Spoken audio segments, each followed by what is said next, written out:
Over the past year or two, the gaming industry has been rife with big fish eating little fish, big publishers buying out little publishers, and it would seem as though Ubisoft is currently in a position where they may be bought out, where they may be ready to sell the company because Ubisoft has been struggling quite a bit. It's a company that has not been performing to the level that they have been in previous years. And so we started hearing rumblings of this from news outlet Bloomberg just yesterday, back in April 22nd, 2022, with an article whose headline reads, Assassin's Creed publisher Ubisoft draws buyout interest. Blackstone, KKR among private equity firms studying business. French video game maker hasn't entered any serious talks. Scrolling down, you'll find the details. Ubisoft is attracting preliminary takeover interest from buyout funds. Ubisoft hasn't entered into any serious negotiations with potential acquirers, and it's unclear whether its major shareholders is willing to pursue a deal. So it's all still very much early in the process if this sale is even happening. Deliberations are at an early stage, and there is no certainty any of the suitors will proceed with offers. And when Blackstone, KKR, and Ubisoft were asked for comment on this, they declined, which goes to suggest at least the door is open, even if it's preliminary.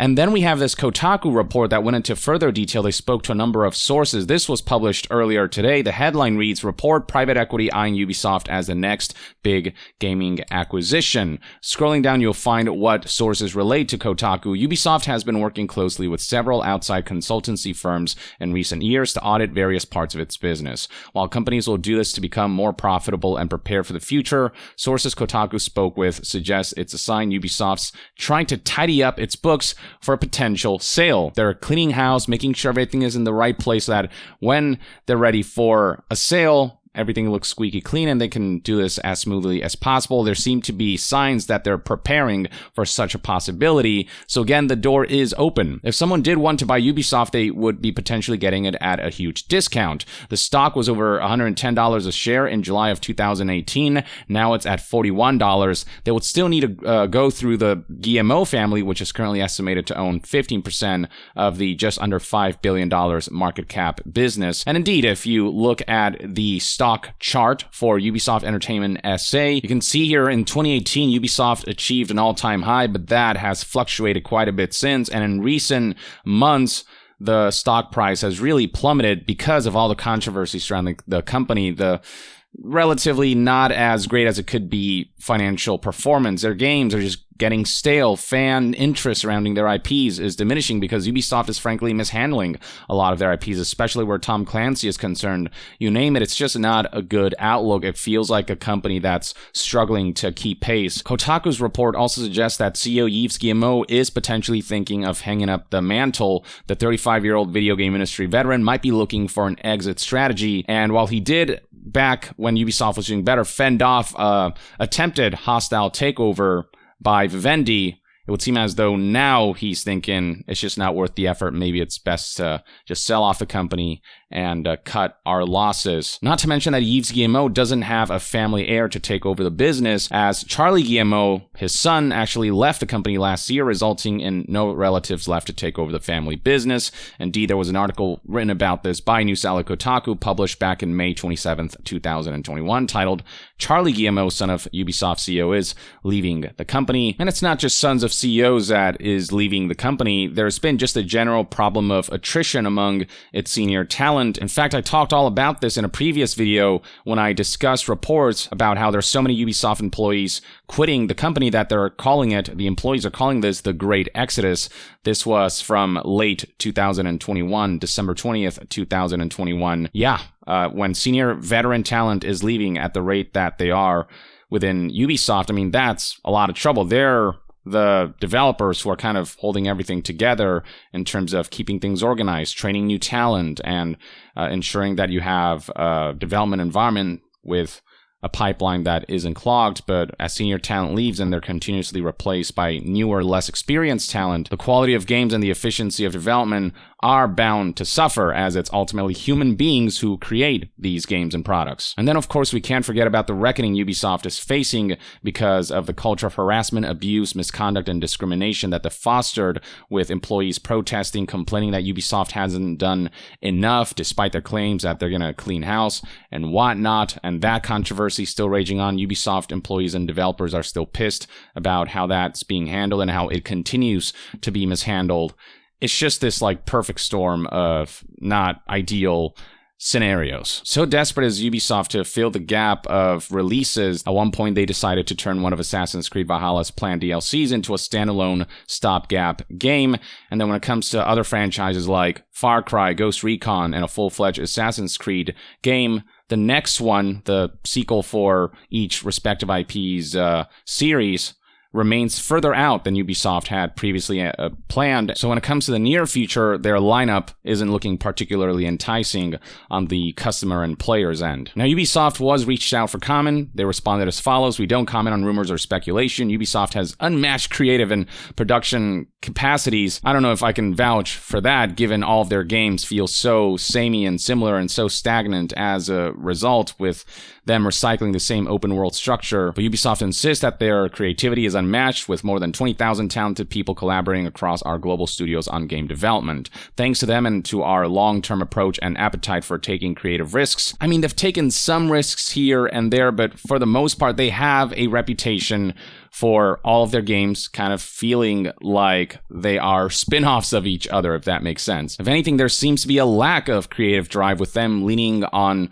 what's trending, trying to make their own Battle Royale, their own Call of Duty Warzone-like game. There's just a general lack of truly trying to push the boundaries and really trying to establish a trend that others will want to follow instead of them being the ones following trends. But yeah, Ubisoft insists that with their approach to taking creative risks, we have built some of the industry's strongest proprietary brands and have many promising new brands and projects on the horizon.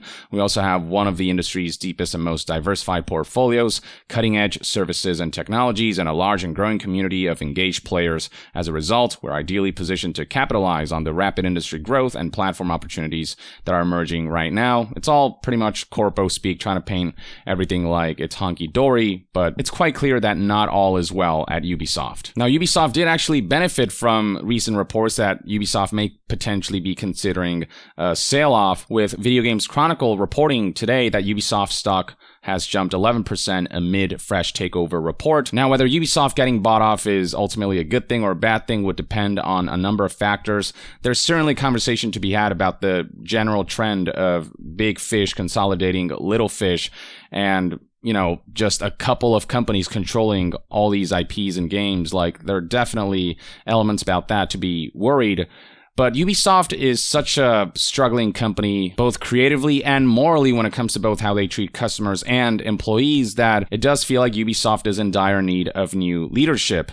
And depending on which company buys Ubisoft, it could be a good thing or a bad thing. If another scummy major publisher ends up buying Ubisoft and absorbing them, then maybe not a whole lot's going to change. But if a publisher that's maybe a bit more reputable and has shown signs of, wanting to further the cultural progress of the studio and, foster creativity and driving new trends and really kind of pushing the boundaries, then Ubisoft could go places with this treasure trove of IPs that I feel like just haven't been maximized to their full potential. Ubisoft has been so focused on all of these other gimmicks, monetization gimmicks, and all of these just trend-chasing endeavors. Their NFTs, Ubisoft Quartz, is one of the most egregious examples of this, with players catching on very quickly, and this has not been well received at all. Overwhelmingly negative feedback. Even their own developers don't understand the company's push for NFTs. Even the developers within the company reject this endeavor, this initiative. Ubisoft NFTs became even more laughable when Ghost Recon Breakpoint,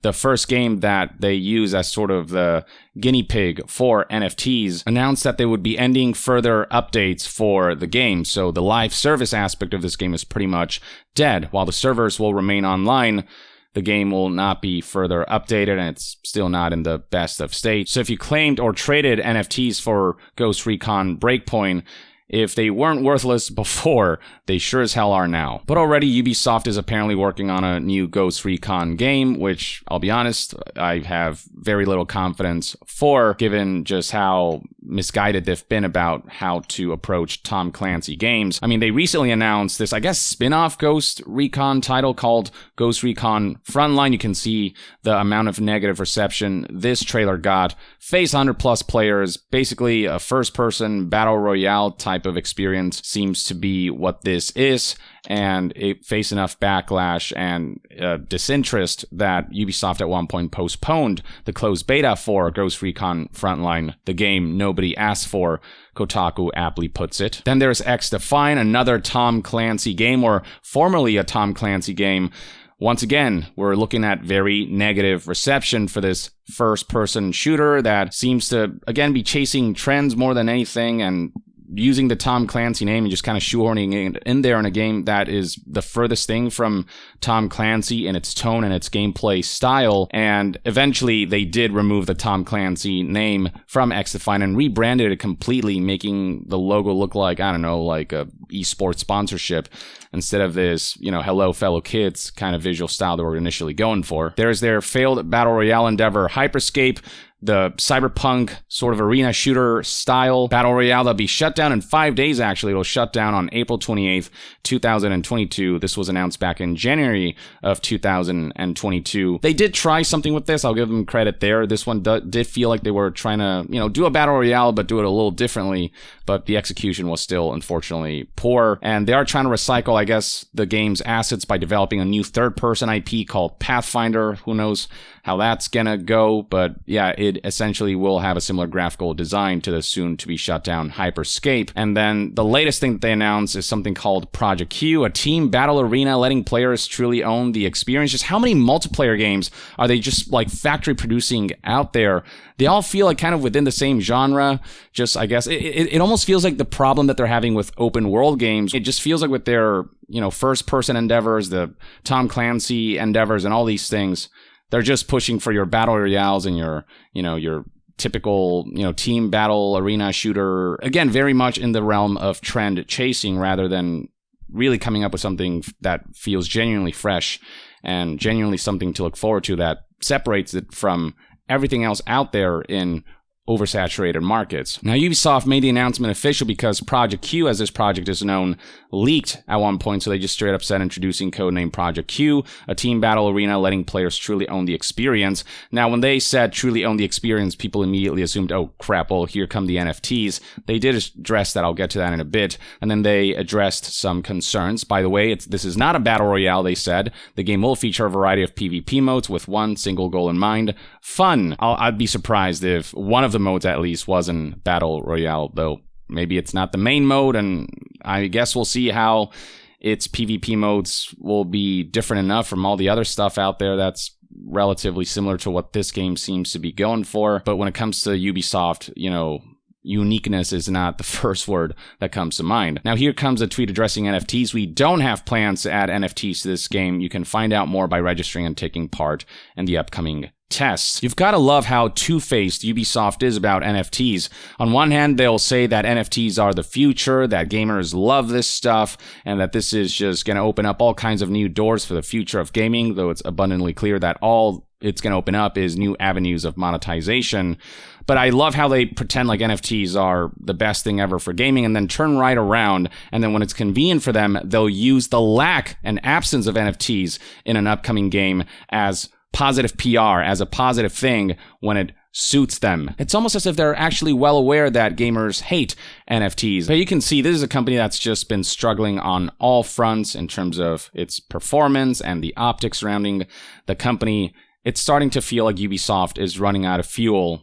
So, with all said and done, if a sale happens, if the company sold off, maybe in the long term, it can end up being a good thing as long as it's sold to the right company, and that company is willing to actually go out of its way to make positive changes, both in terms of treatment of employees and developers, treatment of customers, and treatment of the creative integrity of upcoming game projects. But with details surrounding all of this being so preliminary, it's hard to say for sure what the future holds, but this is one man's take. Let me know in the comments below what your thoughts and opinions are on the potential of a Ubisoft sell-off. And to be further updated on all things gaming news, reviews, and discussions, stay tuned right here on Young Yeah. I'll see you guys next time.